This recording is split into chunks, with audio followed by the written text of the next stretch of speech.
अस्सलामु अलैकुम नाज़रीन, JN न्यूज़ HD के साथ मैं हूं नाइला भट्टी। नजर डालते हैं आज की अहम खबरों पर। खबर शामिल करते हैं। सियालकोट से आगाह कर रहे हैं हमारे नुमाइंदे साजिद इकबाल घुम्मन। थाना सदर सियालकोट ने कार्रवाई करते हुए बड़े राहजनी और डकैती की दर्जनों वारदातों में मुलविस गैंग को गिरफ्तार कर लिया।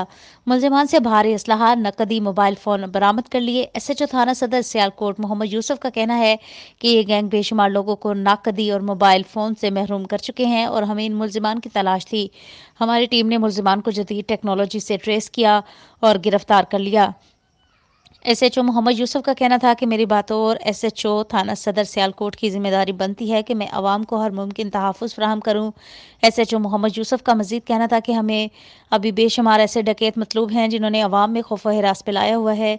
इस गैंग के मजीद साथियों की तलाश है। SHO मोहम्मद यूसुफ ने हमारी टीम मेंबर से बात करते हुए कहा कि मैं आपके तवस्सुल से आवाम को एक मैसेज देना चाहता हूं कि पुलिस से ताउन करें, अपने इर्द गिर्द जराइम को देखें तो फौरी 15 पर कॉल करें और मुतल्लिका थाने पर इत्तला दें ताकि इस अजीम मुल्क पाकिस्तान को जराइम से पाक किया जाए।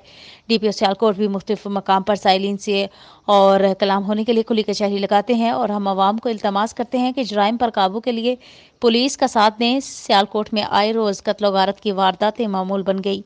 आवाम को सब्र तहम्मुल से मुजाहिरा करना चाहिए ताकि कत्ल के वाक़यात में कमी आ सके।